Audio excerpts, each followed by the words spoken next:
French toad, my dear. Win it all this week on Kiwi.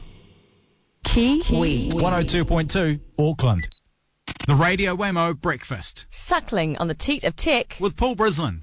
Yeah, let's talk high tech with Paul Brislen, auden.wordpress.com auden.wordpress.com twitter.com/Paul Brislen. That's what I was after. How you doing, Paul? How was the rum? Very, very nice, I've got to say. Very good. Thank you very Taking much. the edge off, has it? Good. Yeah, a little bit. Yeah. Let's dig on into the stories of the week, because there's actually a lot been going on. At first I was thinking, no, not much tech this week, but actually, in Italy they've convicted some people from Google who aren't even in the country. That's exactly right. An Italian court has decided that Google is responsible for all of the content posted on any of its servers. So in this particular court case, it was about a Google video. Before they bought YouTube, they had Google Video, of course. Somebody posted a video, quite an appalling one, showing an autistic teenager being bullied. Google was dragged into court over privacy violations, and the court found against them. Google is, of course, it describes it as an astonishing decision. It's quite gobsmacked. Yeah. Basically, it says, in essence, this ruling means that employees are criminally responsible for content that users upload. And that really is the key issue here. Somebody from, I've just been reading through here, somebody from Forbes does a quick calculation of what would be needed to monitor all the content going online. And just for YouTube alone, users can upload 20 hours of video every minute. So to review them all in real time, you need 1,200 people working 24 hours a day just for YouTube alone. And that's at current rates, and of course it's expanding wildly. So it really does cause a lot of trouble for the content providers, for anybody who has a server, wants to allow, say for example, like my WordPress blog, anybody can post practically anything they like on there in the form of a content, and I become criminally responsible for it, which is really quite a step. But doesn't this just come down to one judge's decision somewhere in Italy? Well, it does, but the problem is this lovely legal thing they call precedent, which says, well, a judge in Italy looked at a very similar situation, Your Honour, and he found that this is the case. And in fact, we would use that and say that the same ruling applies here, my lud. What say you? And the courts tend to look favourably on work that other courts have done. Yeah. So this means that this it acts almost as a counterbalance to the Australian situation, where iiNet, an ISP over there, recently was found not guilty and not liable for the content posted or distributed by its customers. And that was all around copyright, of course, rather than privacy concerns like this one is.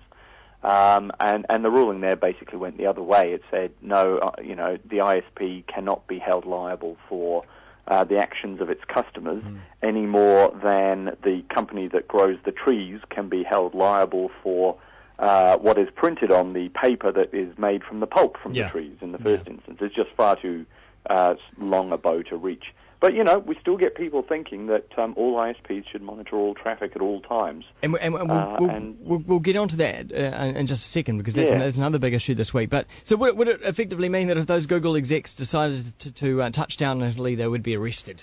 As far as I'm aware, this is a criminal prosecution, and that is, obviously enough, they're going to appeal the whole thing. But basically it means, cross Italy off your list of destinations for a while. That's the end of that. Oh, well, shame. Hey, let's get onto this privacy issue and also censoring of the internet. We talked about this the other week with iiNet in Australia.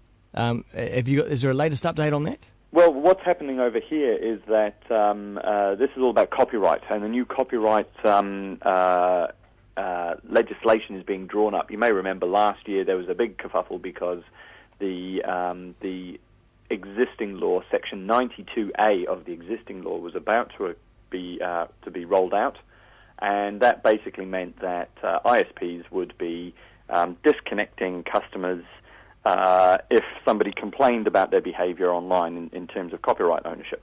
So the copyright holders associations, some of them, and the ISPs were working together to try and figure out a way of managing this whole process of you'd like to complain and we'd like to do the right thing by you and by our customers, and it was getting nowhere. So the minister at the time said, nope, enough of that, we will redraft it. And the new Section 92A is being introduced currently in something called the Copyright Infringement File Sharing Amendment Bill, which will work its way through the legislative process shortly.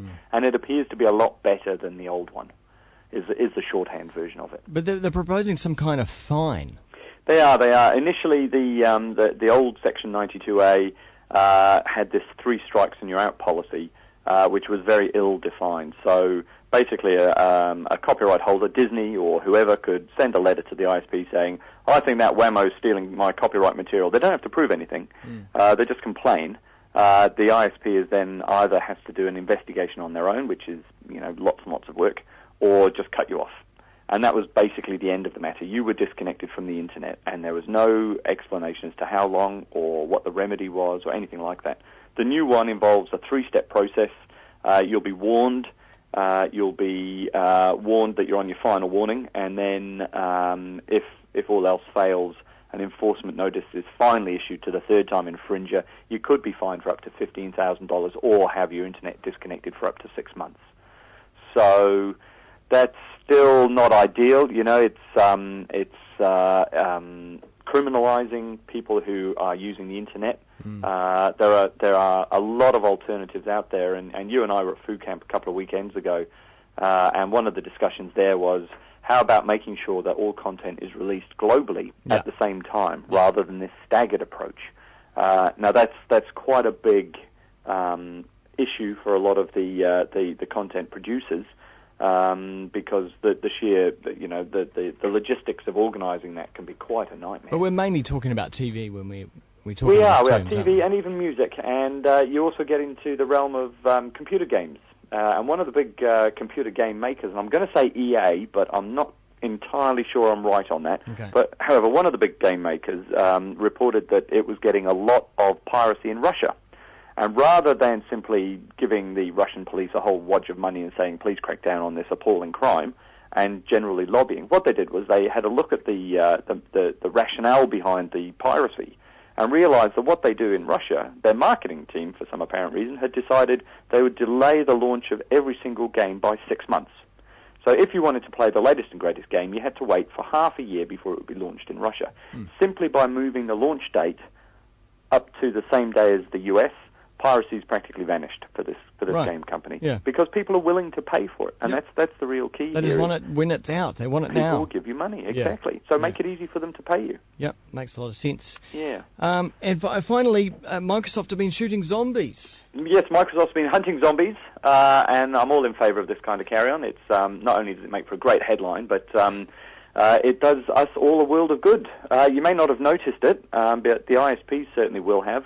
Microsoft's won a court order in the US to shut down a global network of computers that were sending out 1.5 billion spam messages every single day. Wow, that's significant. That's going to make a difference, isn't it? So these guys had infected a whole bunch of computers, up to about 90,000 PCs around the world. Microsoft figured out what was going on and applied for court order to shut down these internet domains which were being used to control what is called a zombie botnet. Because when your computer's been taken over, basically it's not under your control anymore. And many of these becomes a zombie. Many of these PCs are sitting in the corner of the lounge at home. Yeah, that's right. Aren't they? Yeah, and people may not necessarily know that they've been infected.